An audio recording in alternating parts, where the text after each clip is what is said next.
la paix avec Dieu, la paix avec vous-même, la paix avec votre prochain. Ceci ferait une série en 3 parties, mais vous allez recevoir ce téléchargement en 5 minutes. Pour être en paix avec Dieu, vous devez savoir que Dieu vous aime. Vous devez connaître le caractère de Dieu pour savoir quoi attendre de lui. Vous savez que quand vous péchez, il est prêt à vous pardonner, et qu'il est plein de miséricorde, et que vous pouvez avoir confiance en Dieu et être ouvert avec Dieu. Vous pouvez parler à Dieu à propos de tout. Il n'y a absolument rien que vous avez besoin de cacher de Dieu parce qu'il sait tout. Alors, si vous voulez être en paix avec Dieu, ne lui cachez rien. On ne peut pas garder un secret vis-à-vis de Dieu. C'est stupide de penser que nous allons cacher quelque chose à Dieu. La paix avec vous-même. Voici une autre série en 4 parties. Pourquoi ne pas finalement vous accepter vous-même ce soir? Arrêtez de lutter contre vous-même. Vous n'aurez pas de paix. Si vous continuez à vous harceler tout le temps, en faisant un inventaire continu de tout ce qui ne va pas en vous comparant à d'autres personnes. Je ne ressemble pas à ceci ou cela, et j'aurais aimé avoir sa silhouette ou ses cheveux, et j'aurais aimé avoir ton don et pouvoir chanter comme cela. Non. Nous sommes qui nous sommes. Prenons ce que nous sommes, ce qui est la volonté de Dieu. Il ne fait pas d'ordure, il ne fait pas de faute. Et faisons de notre mieux avec ce que nous avons. Et arrêtons d'être en compétition avec les autres et de vouloir une vie qui n'est pas la vie que nous avons.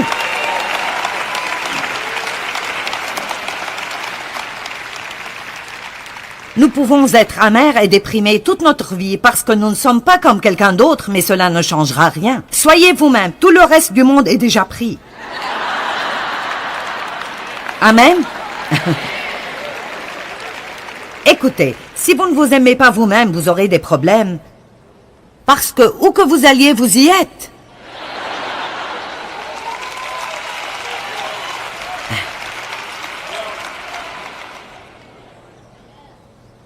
Soyez en paix avec Dieu et en paix avec vous-même. Et soyez en paix avec les autres. Wow! Laissez-moi juste vous donner un peu de conseils concernant comment être en paix avec les autres. Soyez avare de votre criticisme.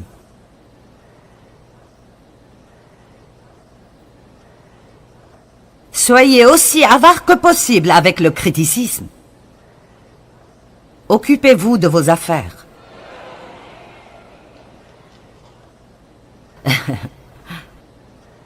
Donnez votre opinion très modérément.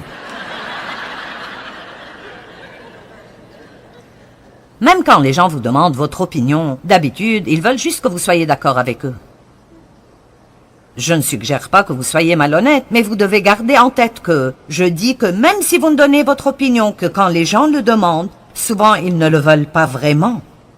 Alors ça n'a pas de sens de donner notre opinion aux gens quand ils ne l'ont pas demandé, parce qu'ils ne le prendront jamais bien. N'essayez pas de contrôler les gens, ils n'aiment pas cela. Tout le monde n'est pas comme vous, laissez-leur un peu d'espace. Donc, maintenant nous allons parler de ce dont je veux parler ce soir. L'autre chose qui vole notre paix est les tempêtes de la vie. Il y a de grandes tempêtes, de petites tempêtes, de longues tempêtes, de courtes tempêtes, des tempêtes qui ne sont pas prévues, et nous devons apprendre comment vivre prêt. Maintenant, nous avons vu 1 Pierre 3:11, mais regardons le psaume 34:14.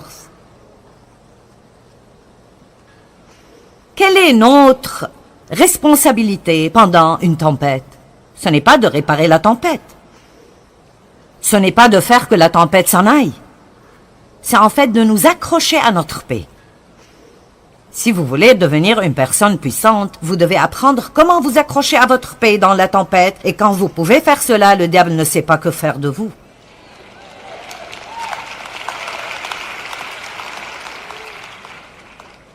Psaume 34:14. Vous dites, eh bien, c'est juste si difficile. Voilà notre première erreur, c'est de dire que nous ne pouvons pas faire ce que Dieu nous dit de faire. Éloigne-toi du mal et fais le bien. Recherche, demande et désire la paix. Poursuis-la avec ténacité. J'aurais aimé pouvoir vous transmettre ce que ce verset à 1 Pierre 3, 11 veut dire pour ma vie quand j'ai réalisé, écoutez-moi, que je ne pouvais plus simplement ne rien faire et attendre que la paix tombe sur moi. Que je ne l'obtiendrai pas en la souhaitant. Je ne l'obtiendrai même pas en priant pour elle, parce que pour être honnête, très souvent nous prions pour des choses que nous avons déjà. Et nous prions des prières inutiles, parce qu'elles ne sont pas des prières auxquelles Dieu peut répondre. Dire « donne-moi la paix » n'est pas la bonne façon de prier. Voilà comment prier. Dieu, aide-moi à marcher dans la paix que tu m'as déjà donnée, qui est à l'intérieur de moi. J'ai la paix, et plus vous croyez que vous avez la paix, plus vous serez prêt à accéder à cette paix, et à l'utiliser en temps voulu. La paix vous protège. La paix vous donne la puissance. La paix vous donne l'autorité sur le diable. Quand vous gardez la paix, c'est la position la plus puissante que vous pouvez avoir. Quand nous sommes irrités, nous faisons exactement ce que le diable veut que nous fassions. M'avez-vous entendu? Quand nous sommes irrités et nous commençons à dire toutes sortes de tétététété. Allez, vous savez, quand vous êtes vexé, la bouche commence à travailler. Combien d'entre vous pensent que c'est possible d'apprendre à être trempé dans la tempête? Certains d'entre vous disent plutôt « je ne sais pas ». Tu ne me connais pas. Eh bien, je me connais. Vous savez, j'avais tant de crises de colère. Oh mon Dieu, j'étais comme une cocotte minute qui attend d'exploser. Ma mère cuisinait beaucoup dans une cocotte minute. Vous savez ce qui arrive quand la vapeur commence à monter à l'intérieur, puis ce petit truc en haut fait... Ça fait peur, rien que de la voir. Elle relâche de la vapeur de temps en temps. Et je me souviens d'elle en train de dire « Ne la touche pas, quoi que tu fasses, n'enlève pas le couvercle !» Et c'est un peu comme ça que j'étais à attendre que quelqu'un me pique d'une mauvaise façon. Mais vous savez pourquoi j'étais comme ça? C'était à cause de ce qui arrivait en moi. Je ne protégeais pas le royaume qui est en moi. Je ne savais pas qui j'étais en Christ. Je n'étais pas en paix avec Dieu. Je ne croyais pas que Dieu m'aimait. Je ne croyais même pas que Dieu m'apprécierait, et encore moins qu'il se réjouissait en moi. Je souffrais d'insécurité. J'avais peur. Toutes les mauvaises choses. Je n'avais pas besoin de l'être. Mais pourquoi n'obtenais-je pas la victoire sur ces choses? Parce que je poursuivais les bénéfices du royaume. Je voulais que mon ministère grandisse. Je voulais que mon mari change. Je voulais que mes enfants changent. Je voulais être dans un certain groupe social. Je voulais. Donne-moi, donne-moi, donne-moi, donne-moi. Je vous dis la vérité, je ne pourchassais pas les bonnes choses. Et si vous pourchassez la mauvaise chose, vous n'obtiendrez jamais la bonne chose. Amen. Souvenez-vous-en, si vous pourchassez la mauvaise chose, vous n'obtiendrez jamais la bonne chose. Si vous voulez la paix, pourchassez-la. Si vous voulez marcher dans l'amour, vous devez étudier l'amour. Vous devez vous revêtir d'amour. Vous devez vous lever chaque jour et faire un plan de sortir de votre maison et d'aimer les gens. Vous devez être prêt à donner. Vous devez avoir des choses que vous êtes prêt à donner. Si vous voulez marcher dans l'amour, vous le pouvez parce que Dieu nous aidera à marcher dans l'amour. Il nous a appelés à marcher dans l'amour et je veux aimer les gens. Je veux avoir la paix et je suis déterminée de ce que je jouirai de ma vie. Et je veux dire toutes choses dans ma vie. Pas juste les jours de vacances, pas juste les jours de paix, tout dans ma vie. Combien d'entre vous sont prêts pour un peu de cela? Mais les tempêtes viennent, vous ne savez jamais exactement quand. Jean 14, 27. Je vous laisse la paix.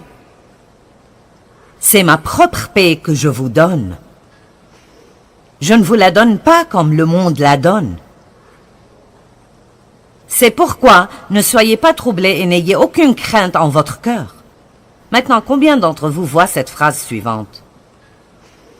Ne vous permettez point d'être agité et alarmé, et ne vous permettez pas d'être effrayé et intimidé et peureux et perturbé. Soyons clairs sur le fait que nous ne ferons jamais rien sans la grâce de Dieu. Rien. Sans toi, nous ne pouvons rien faire. Notre responsabilité est de croire et celle de Dieu est de faire. Donc, j'ai la foi que Dieu peut m'aider à faire tout ce qu'il m'a dit de faire et je le veux. Et je ne peux pas être un peu désireux, je dois être radicalement désireux. C'est incroyable ce que j'ai vu arriver dans ma vie dans ce domaine de tempérament. Juste en focalisant sur quelque chose comme « je suis déterminé de ne pas vivre sans paix ». Et ça m'a pris un grand nombre d'années. J'ai dû faire un pas en arrière et dire « qu'est-ce qui me vole ma paix ?» J'ai découvert que quand je dois me presser, je perds ma paix. Alors, j'ai dû arrêter de me presser. J'ai découvert que si je me préoccupe de choses tout le temps, je ne pourrai pas garder ma paix. Alors j'ai dû m'approfondir avec Dieu et prier et étudier la parole de Dieu pour comprendre combien c'est inutile de s'inquiéter. L'inquiétude est comme s'asseoir sur une balançoire. Ça vous garde occupé mais ça ne vous avance pas. Vous ne faites pas de progrès. C'est inutile. Qu'est-ce qui vole votre paix? Vous dites, eh bien, mes enfants volent ma paix. Eh bien, vous les avez eus, ils sont à vous. Ils le seront jusqu'à ce qu'ils soient grands et qu'ils partent.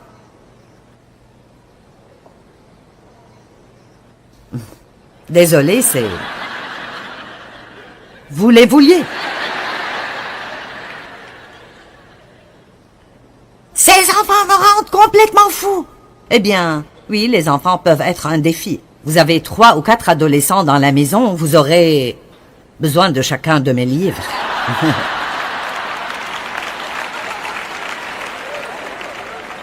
Mais écoutez-moi, vous n'étiez pas différents quand vous aviez leur âge.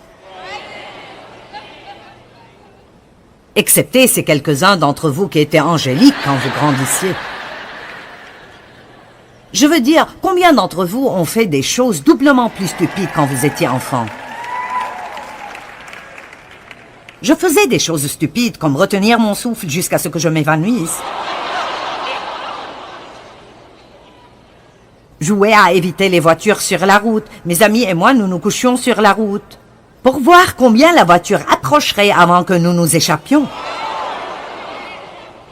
Certains d'entre vous ont la bouche bée.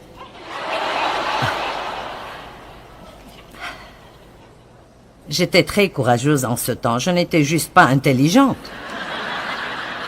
J'ai fait des choses stupides, vraiment stupides.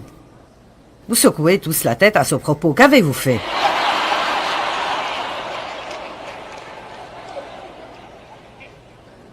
Et vous savez quoi? Je suis toujours là. Et j'aime Dieu. Et j'ai une vie fructueuse. Je fais de bonnes choses. Et vous êtes toujours là. Et vous grandissez en Dieu. Et vous savez quoi? Vos enfants auront plus de chances de réussir si vous priez pour eux et arrêtez de les harceler tout le temps.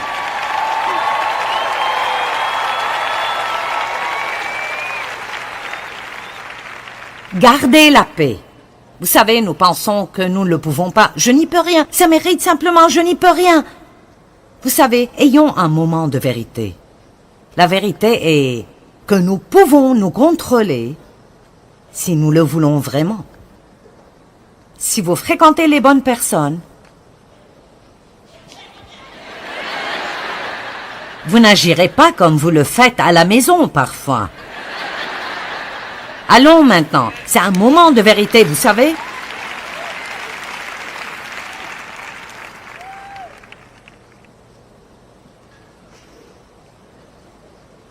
Exode 14, 13 et 14, les Israélites sont entre la mer Rouge et l'armée égyptienne. Ce n'est pas un bon endroit. Et ils ont commencé à piquer une crise.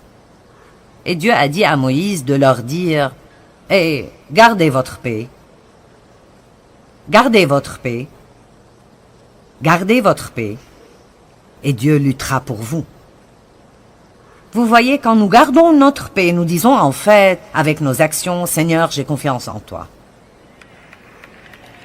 Quand nous gardons notre paix, nous disons, « Je sais qu'il n'y a rien que je peux faire à ce propos, mais Seigneur, j'ai confiance en ce que tu t'occuperas de cette situation. » Nous avons 2 catégories de problèmes, les circonstances et les personnes. Et les problèmes de personnes constituent un grand pourcentage de cela. Mais la meilleure chose à faire est de rester calme dans l'adversité de laisser la tempête passer, comme elle le fait toujours. Il y a toujours le soleil au-dessus des nuages. Toujours. Nous devons apprendre à prendre notre envol comme des aigles. Quand il y a une tempête, ils utilisent en fait la tempête, les courants de la tempête. Au lieu de fuir loin d'elle, ils se dirigent vers elle. Vous avez entendu les termes « vieux yeux d'aigle » ? Ils ont une vision incroyable. Ils voient à des kilomètres et ils voient la tempête arriver et ils ne la fuient pas. Ils sont prêts et ils l'utilisent. Et quand le vent arrive, il les propulse au-dessus de la tempête. Au-dessus de la tempête, ils regardent la tempête au-dessous et ils volent sous le soleil. Mais ceux qui attendent l'Éternel renouvellent leur force. Ils prennent leur envol comme de jeunes aigles. Sans se lasser, ils courent, ils marchent en avant et ne s'épuisent pas.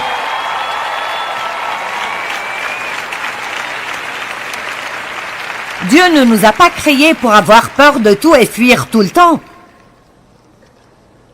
Si vous remarquez dans l'armure, dans Éphésiens 6, il n'y a rien pour votre dos. C'est parce que Dieu n'attendait pas de ses fils et de ses filles de fuir loin des problèmes. Tenez-vous fermement, gardez votre paix, et Dieu luttera pour vous. La bataille n'est pas la vôtre, mais elle appartient à Dieu. Et l'ennemi que vous avez vu aujourd'hui, vous ne le verrez plus jamais. Qu'est-ce que je dois faire? Qu'est-ce que vous devez faire? Gardez la paix. Gardez la paix. Rien d'autre, seulement. J'ai confiance en toi, Seigneur. J'ai confiance, j'ai confiance, j'ai confiance. Dans Marc 4, 35, Jésus est monté dans le bateau avec ses disciples et il a dit « Passons de l'autre côté ». Dans Marc 5, 1, il est écrit « Ils arrivèrent à l'autre côté ». Mais il y a plusieurs versets entre ces deux. Et ils sont montés dans le bateau, et une tempête majeure proportionnelle à un tourbillon frappa le bateau. Et les vents étaient violents, et le bateau chaviré et tangué se remplissait déjà. Et Jésus était endormi, il dormait au fond du bateau. Et ils étaient en pleine crise. Ne te soucies-tu pas de nous? Dieu ne m'aime-tu pas? Sûrement si tu m'aimais, cela n'arriverait pas. Je sais que tu peux faire quelque chose, Seigneur, et tu ne fais rien. Je ne comprends pas pourquoi tu ne fais rien.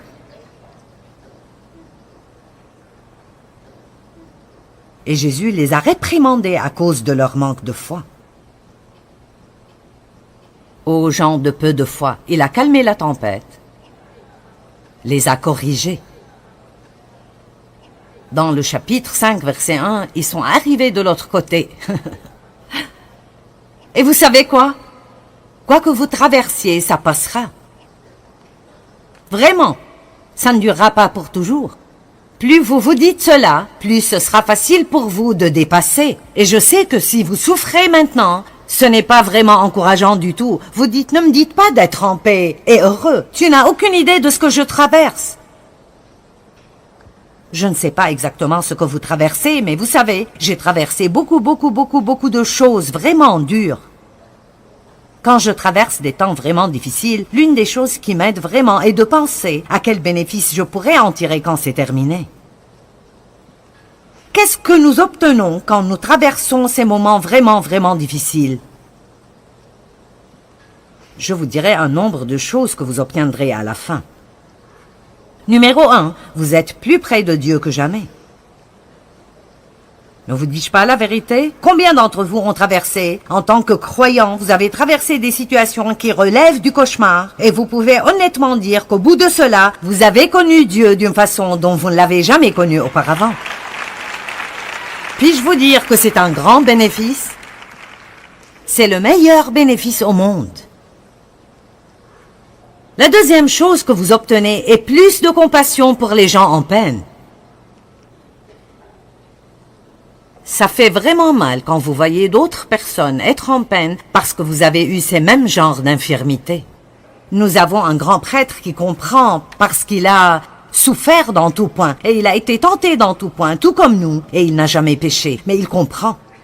Si vous pensez que Dieu vous utilisera pour servir d'autres personnes sans jamais devoir passer par quoi que ce soit, Vous feriez mieux de ne pas prier, Seigneur, utilise-moi. Et si vous l'avez déjà fait, c'est trop tard. Vous ne pouvez pas revenir là-dessus. Allez.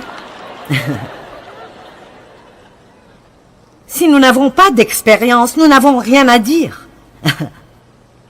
Et je ne dis pas que la vie de tout le monde doit être un cauchemar pour que vous encouragiez d'autres, mais quand vous passez du temps avec des gens qui passent par un tourment horrible, ce serait mieux d'avoir quelque chose auquel ils peuvent s'identifier. Parce qu'ils veulent savoir que vous savez par quoi ils passent. Une autre chose que vous obtenez quand vous passez par quelque chose comme cela est que vous devenez plus reconnaissant et plein de gratitude. Nous commençons à apprécier les choses que Dieu veut que nous apprécions de toute façon et que nous n'apprécions pas.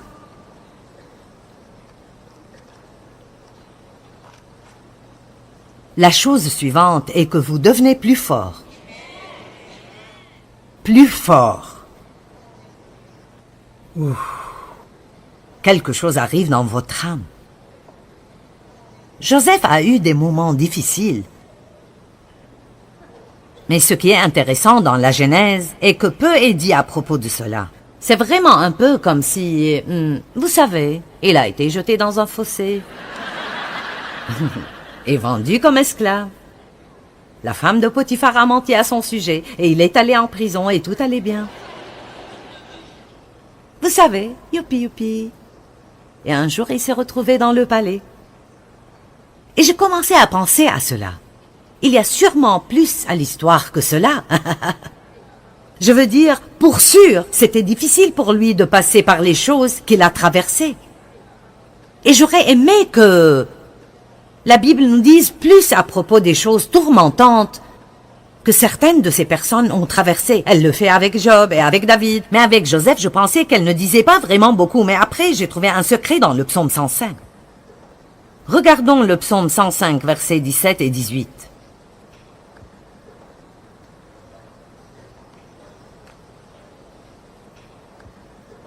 Vous allez bien, les gars? Nous allons avoir la paix exprès. Psaume 105, 17 et 18. Il envoya devant eux un homme, Joseph, qui fut vendu comme esclave. Dieu l'a envoyé parce qu'il essayait de le mettre dans une position où Dieu aura besoin d'une personne qui lui appartient. En fait, quand Dieu l'a envoyé, et toutes ces choses lui sont arrivées, Dieu avait une chose en tête pour Joseph, et c'était de le promouvoir. L'une des choses que vous obtiendrez quand vous passez à travers des temps difficiles est une promotion quand ce sera terminé. Revoyons ce verset et regardez cela. Il envoya devant eux un homme, Joseph, qui fut vendu comme esclave. On serra ses pieds dans des liens. On le mit au fer, et regardez ceci, et son âme était au fer. Vous ne comprenez pas cela. Vous savez quoi? Personne ne comprendra ce verset si vous ne l'avez pas vécu. Je le comprends. C'est comme si les chaînes de fer qui le retenaient avait fait quelque chose dans son esprit qui est si grand. La peine qu'il a traversée dans cette situation a fait quelque chose de si incroyablement grand dans son esprit que son esprit est devenu comme ces fers. Pas insensible, mais fort. Fort en le Seigneur. Je suis sûr que vous avez réalisé que pas toutes les tempêtes sont prévues. Et parfois, nous avons des difficultés imprévues ou des déceptions imprévues et nous avons vraiment besoin d'être prêts spirituellement pour rester forts à travers ces temps. Pas un seul d'entre nous ne peut vivre sa vie sans avoir des imprévus que nous préférions ne pas traverser. Et c'est dans ces temps que nous montrons vraiment ce que nous avons au-dedans de nous. Nous avons besoin de représenter Christ à travers les difficultés. Et cela en le gardant toujours dans la première place dans nos vies. Ce n'est pas bon d'attendre les problèmes pour courir vers Dieu. N'attendez pas d'avoir un problème pour essayer de vous fortifier. Restez fort et alors vos problèmes ne vous affecteront pas d'une façon adverse.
Hà diều đã bóng nắng cháy giữa đồng, kỷ niệm yêu thương trong mỗi ngày, tiếng cu gọi hãy nhớ biết bao. Tôi xa quê bao năm tháng qua, nhưng trong trái tim không bao giờ xa. Lời mẹ ru con hiu hiu trẻ mùa lụt nước lũ bắt cá giữa